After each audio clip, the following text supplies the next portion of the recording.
So welcome to the KBL Walk and Talk. So yeah, I just want to say about the last video I did about carbon passports. I don't understand, I thought that video would do good.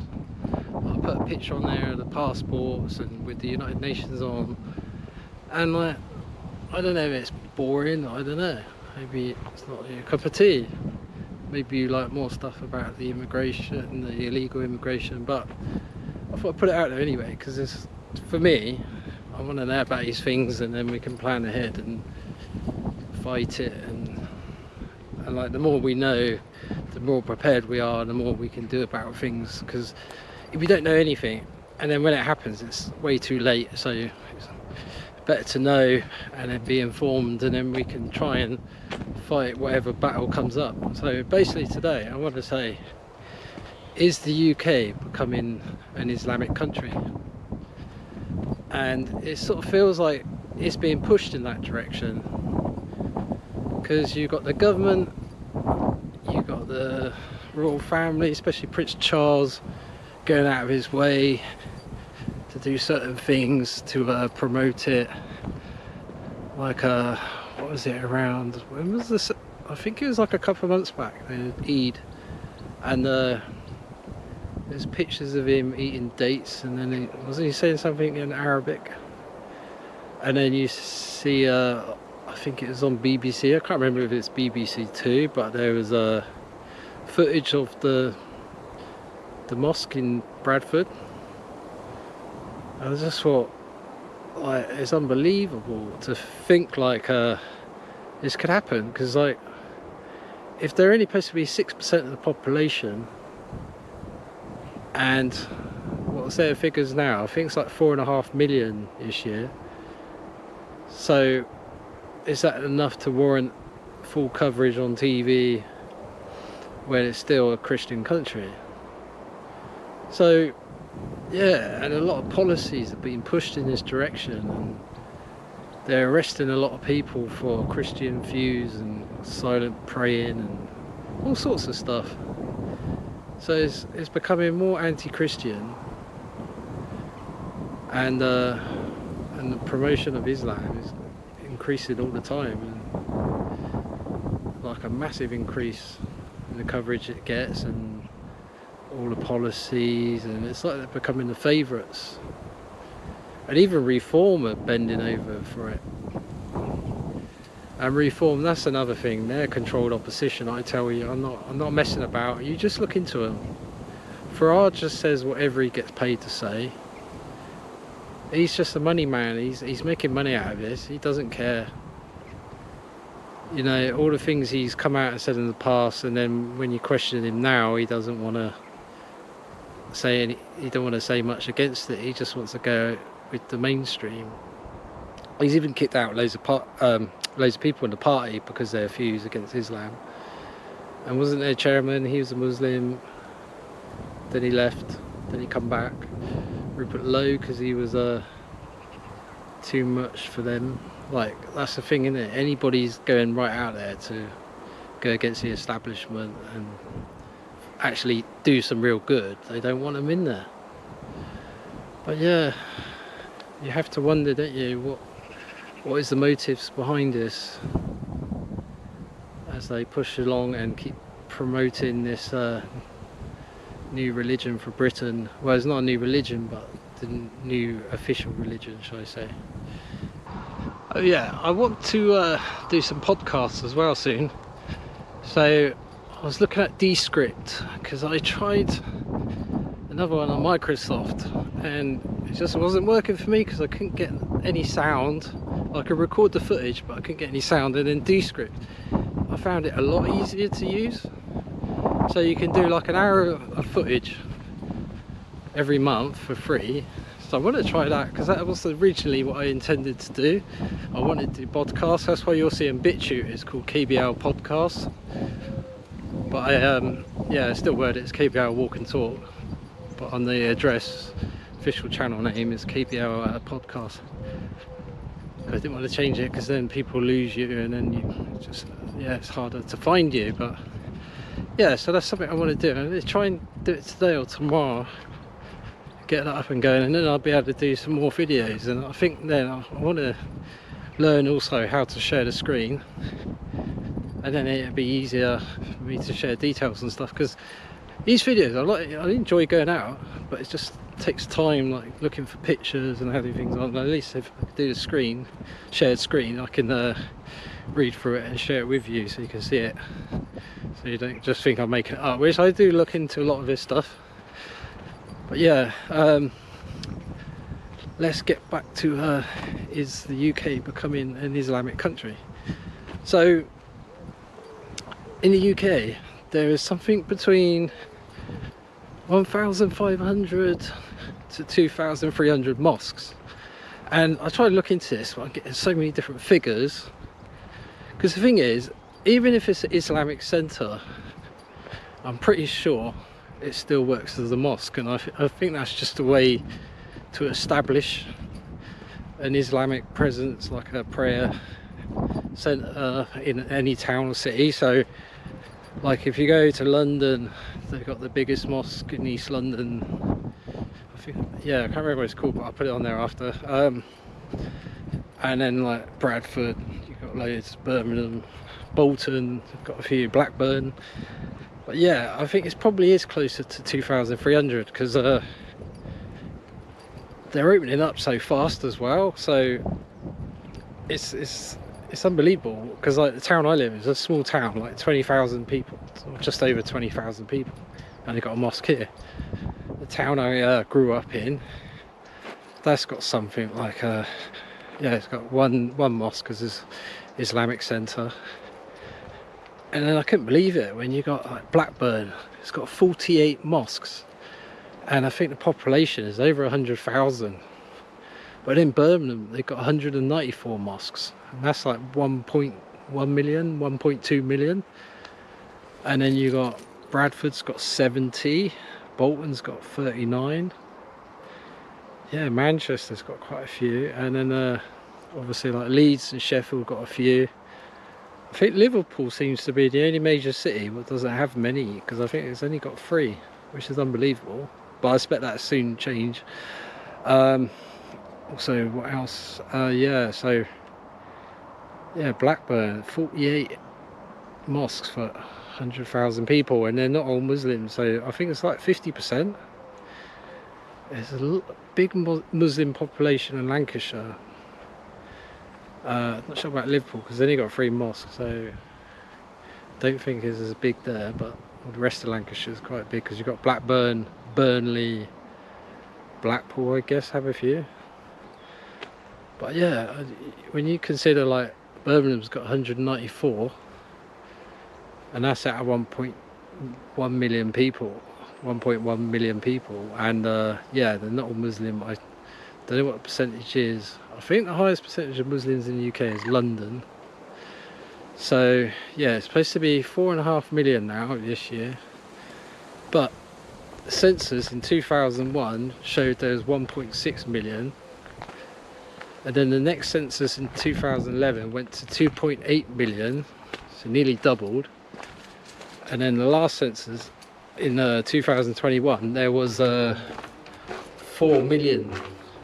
So by 2031 that means the population could be as high as 8 million.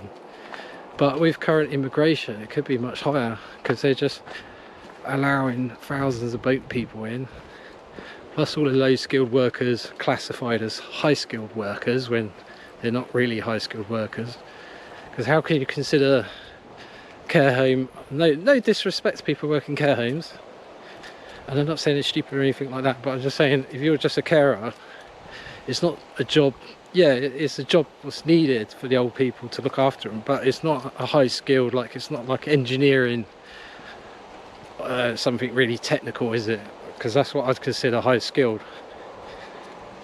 Or a scientist, you know, so you've got to have loads of education and degree probably for most of these jobs, but they just water down the requirements and then they label it as skilled, but it's not actually skilled.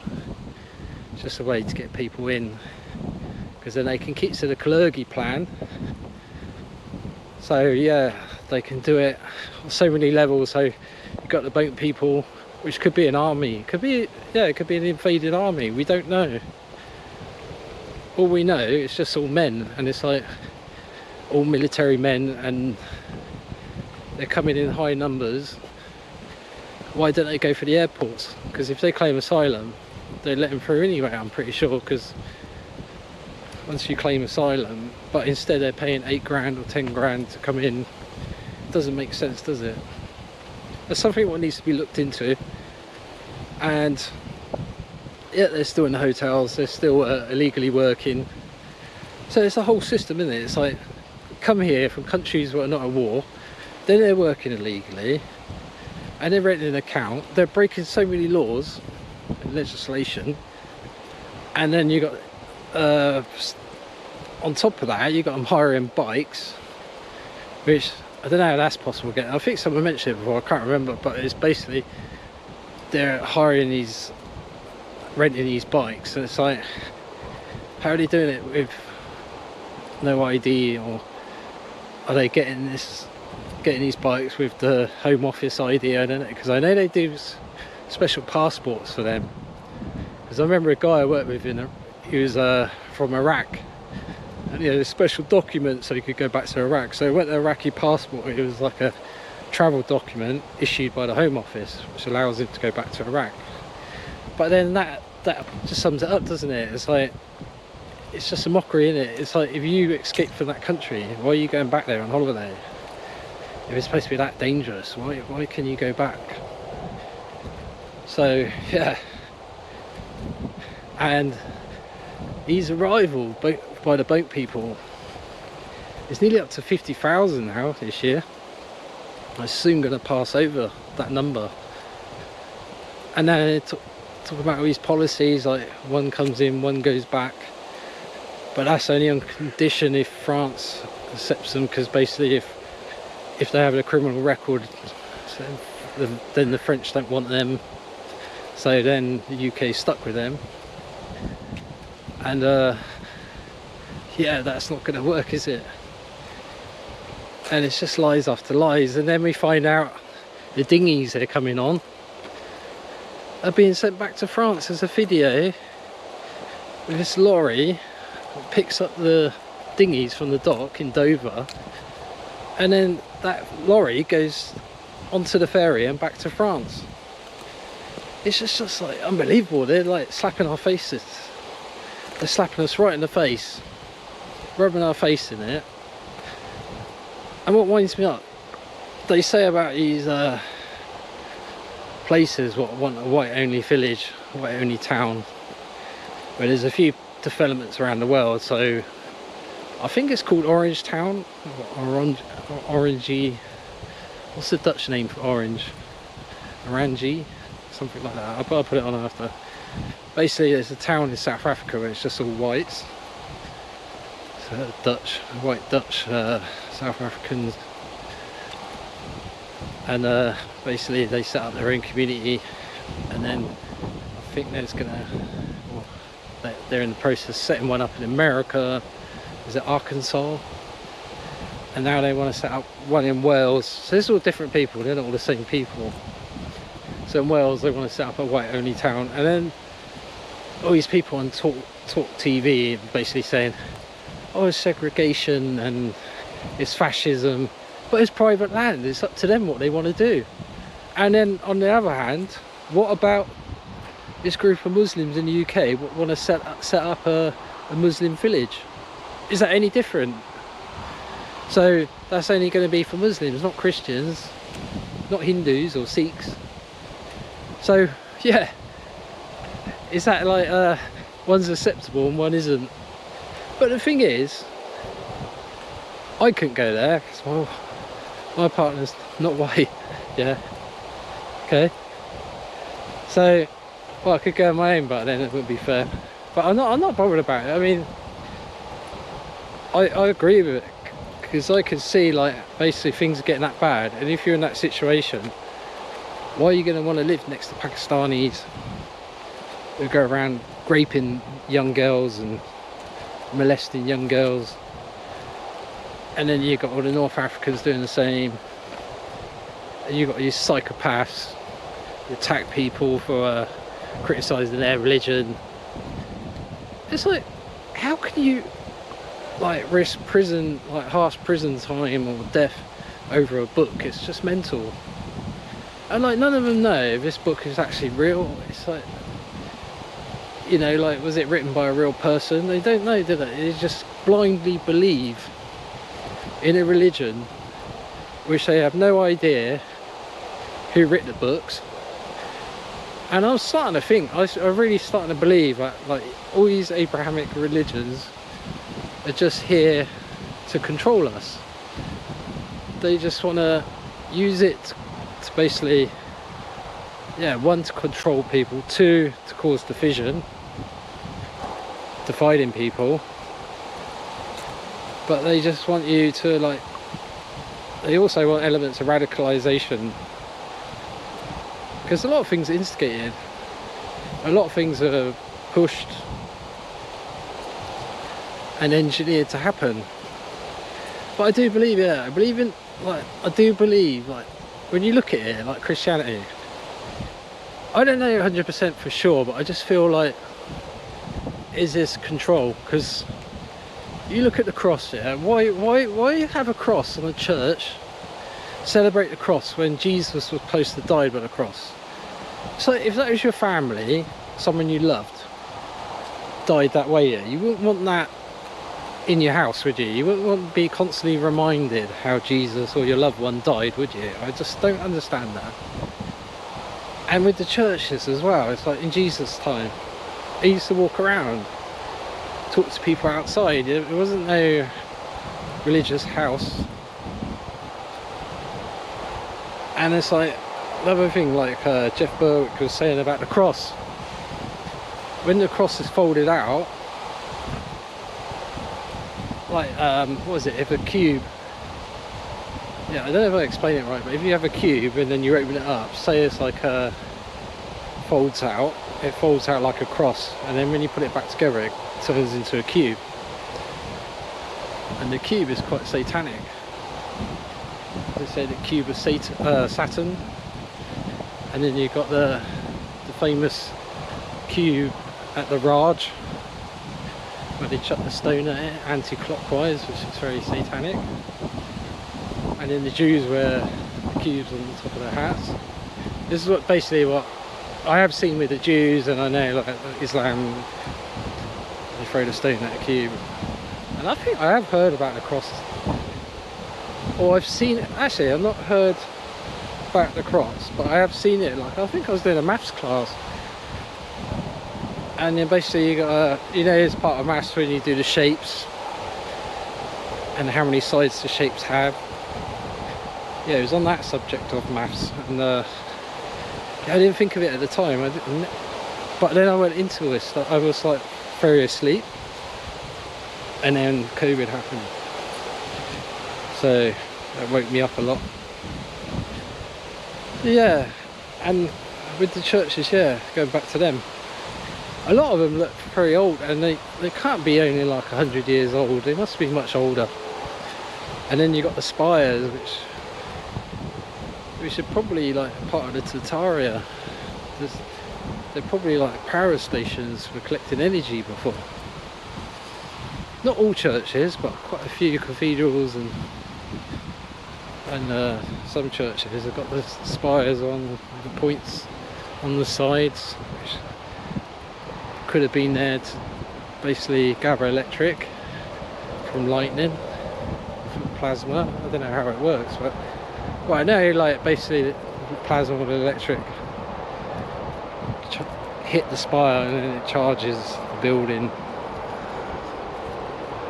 But yeah, there was an interesting video I seen yesterday about basically Henry Ford. So basically get onto wage slavery again. But there's a few people who've said about the resets, and I know like one of the resets was 1666. It was the reset with the fire of London, and then they brought out legislation for that year, and from that event, this basically means if you everybody is basically lost at sea, like basically in your status. So it says you can't own anything. And I think you have 7 years to claim your birth certificate, but nobody's done it. But yeah, there is a lot of talk about the mudfloods, because the mudfloods are supposed to have hidden a lot of buildings, a lot of history and architecture from Tartaria. And you'll see it like in cities and different areas. Like you'll see some buildings, they have like windows below street level, and basically there'd be like a bit of a dip next to the pavement or sidewalk, and you'll see the lower level. So yeah, I think that is like evidence of the mud flood. Basically use this frequency apparently to soften the mud, so it turn into like a liquid, just cover up fast areas. Because like nothing adds up, does it? Look at the pyramids, look at the Easter Island with the statues. Like, how is it possible? Like, they got this BS, I think, about they basically use loads of people, loads of ropes and hundreds of people to pull them left and right to get them to, what's it, bubble along, what's the word? Basically get them to bobble along.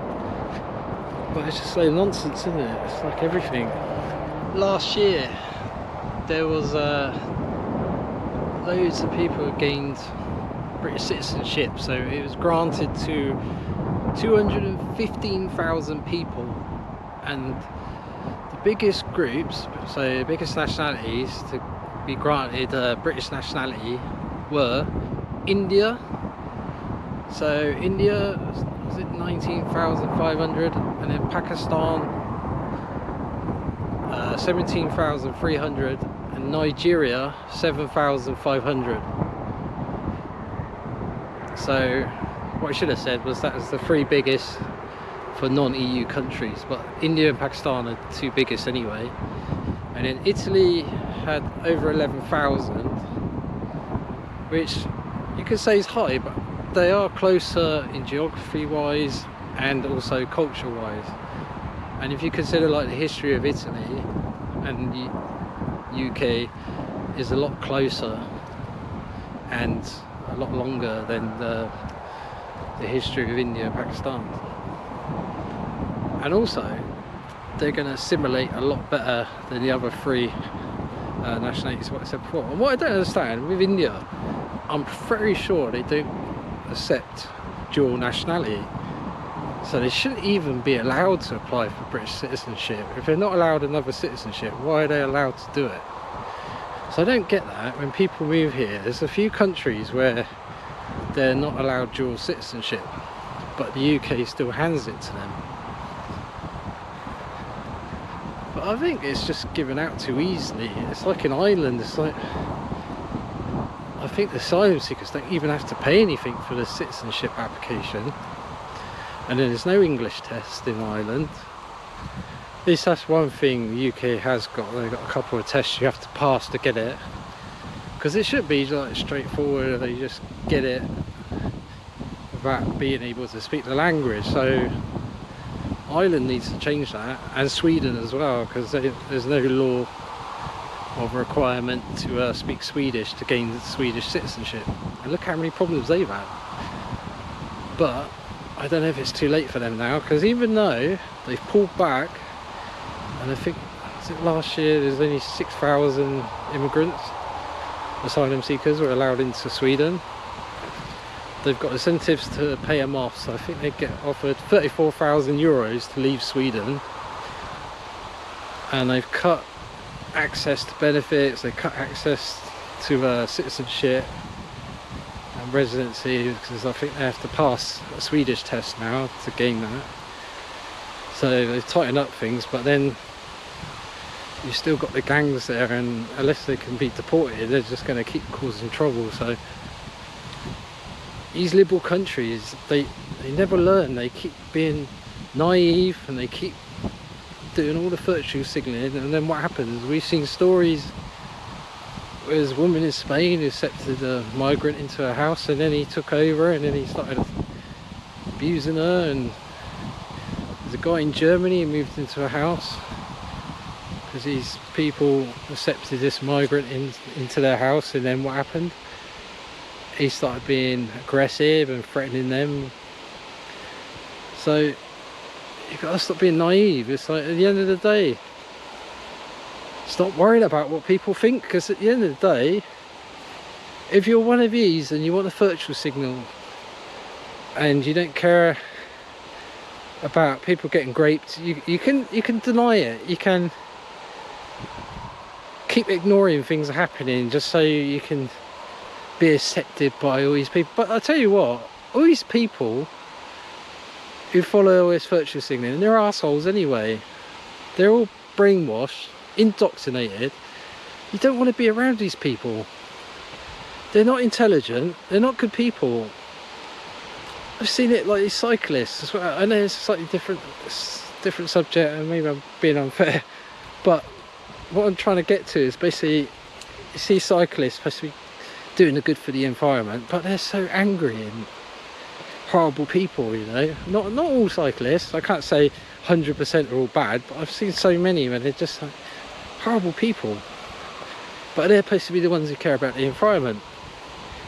And then you see all these Antifa lot, they're supposed to care about the illegal immigrants, but they hate themselves, they hate people from their country what look like them, they hate it.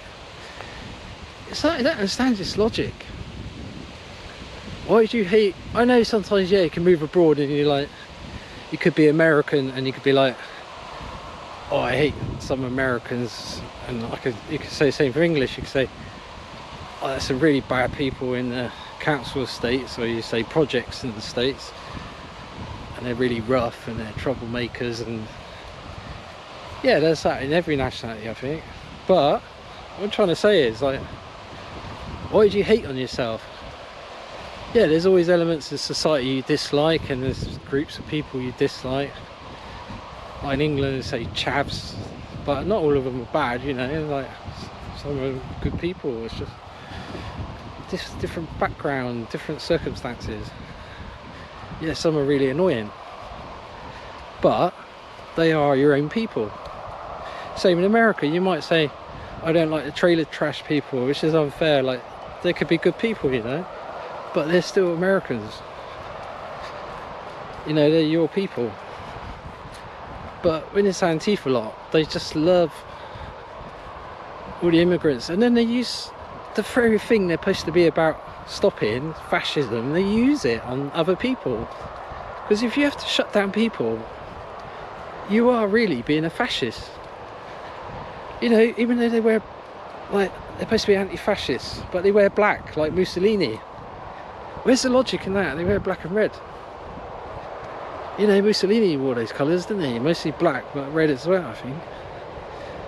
And then they shut any other opinion, which is basically like fascism. They force you to move away or shut up. I mean, they don't force me, because I'm not scared of these people. Most of them are just like skinny little runts, and they always get the police on their side. That's what annoys me as well. These people, it's idiots, they're useful goyim. You know, they do all the work for George Soros and all these other people in the J Club, all the cabal. You know, they cause all the trouble, and that's the thing. All these lefties, they're doing all the work for them. They're basically going out of their way, starting trouble with the people that are trying to help them and help their people. It's just mental. It's like, I don't have a problem with immigrants as such, but I do have a problem with immigrants that don't assimilate, and the ones who will not, like, they will not connect, they will not assimilate, they will not integrate, They're only marry their own. They're only stick to their own religion. They're only shop in their own shops. And I get, like, yeah, if you're Brazilian, you're going to hang around Brazilians. But I'd say, like, a Brazilian woman or man, they're not just going to marry Brazilians, are they? They're going to marry people from all different races and religions. Same with Thais or Cambodians or Filipinos or Americans, French. They're not just going to stick to their own. But then when you have Nigerians, let's say, yeah, and some do marry outside of Nigerian community, but then you see even like the Christian side of the Nigerians are quite aggressive, and that doesn't mix with the rest of the Christians, because say like the Christians, you can say like, oh, the American Christians and the British Christians, and there'll be slight differences but still get along. I'm not a Jehovah's Witness, but I still get on very well with them. I get on well with the Catholics, so, you know, Protestants, whatever. But when you got people who are not assimilate and integrate, that becomes a real problem, because then they start changing your country into their country, and I don't understand the logic of that either. Why move somewhere and then create the same place you ran away from? It's just a foolish mentality, and it's a self-destructive one at best. Because it's like, why do you go somewhere to make better? It's like, I moved to a small town. I don't want the small town I moved to be like the city I lived in before. Like, I don't want to see Tesco's everywhere. I don't want to see Sainsbury's everywhere, or Subway, or bloody Domino's Pizza. I don't care about that stuff. I'd rather see those independent shops. I'd rather see nice pubs. So I get fed up going Wetherspoons sometimes. I go there because it's cheap. But it's like, it's not the best food. All your food's all microwaved. It takes ages to get served. But when you go to a traditional pub, they take the time and effort to cook your food and make it nice, and you can have a laugh, and it's nice going to places where it's independent. Because chains, you look at chains there, people think they're nice restaurants and they think they're nice bars, but they're all bloody crap furniture. And you actually look at Iguanas here. That's like a supposed to be Brazilian sort of style bar in England, in the UK. And you look at the stuff in there, it's all plastic, like ornaments. It's just cheap crap, and a few pictures. It's nothing amazing. When you actually look at things properly and see it with your eyes, because that's the thing, a lot of people are still heavily fluorinated and don't see these things. It's like food. When you try a lot of things, it's like food's crap. A lot of things are crap. I'm not being negative, I'm not saying every single thing's crap, but a lot of things you think were good are not really that good when you start opening your eyes and opening your ears, and you're getting the fluoride out of your system, and you haven't got the TV programming taking over you and conditioning you, and you're not under the mind control. So yeah, do you think the UK is becoming Islamic? Comment underneath the video, like and share, subscribe, yeah, come back for more. I'll try and do a podcast very soon. Keep fighting the system, and what can we do about things? Like, basically, the biggest thing with anything you dislike or don't want is not to support it in any way you can. So if something is working against you and it's business, stop using that business. Stop funding it. Stop funding departments in the government, or governments enable these things to happen. Don't support famous people who are like pushing agendas, you know, like don't go watch their movies, don't go to the cinema. I mean, there's still going to be people brainwashed to pop stars, but things are changing. I think people are coming around. I mean, the biggest one in the UK people need to wake up to is Reform is a controlled opposition, and Tommy Robson is an agent, I believe. He's pro-Israel, And look, it's protests. They don't do anything. They just stand around, big screens. It's like, it's not helping anyone, is it? You need to get the message. Not in one area. You need to go out everywhere. I know there's protests around the UK, outside the hotels, which is good. And people need to like start putting it out there, like saying, I don't want this in my area. And if someone goes, that's racist, far right, fascism, whatever, say, well, why don't you take them in your house? And say, would you have strangers? Sorry, I got itchy nose. Say, would you allow strangers into your house and pay everything for them? And if they say no, we'll say, well, is that any different to having people come in the country and living for free, and then you're still paying for them? Because that's a micro, what do you call it? So micro analysing that. So yeah. But yeah, don't care what these people say. Screw them, yeah. I'm fed up with them. They're so brainwashed, and they want to get approval from their tosspot friends and basically their bosses, and that's the thing. Don't put all your details on your Facebook and anything else like X. Put a different name. Don't put where you work. Don't tell your work colleagues like set up another email. Set up another email. Set up another Facebook. You don't have to share stuff with it, and don't be scared to share stuff now. And I mean, I don't agree with hiding stuff, because to me, I don't have anybody in my work on my Facebook, and I want to get rid of it really, because like I don't like the system, and it's always trying to get you into dialogue and suck up your time. That's what we've got to stop. Anyway, people, my friends, good people, awake people, I hope you're all awake. I hope you're starting to awaken. Take care, and speak to you soon. Bye for now. Thank you for watching KBL Walk and Talk. See you soon.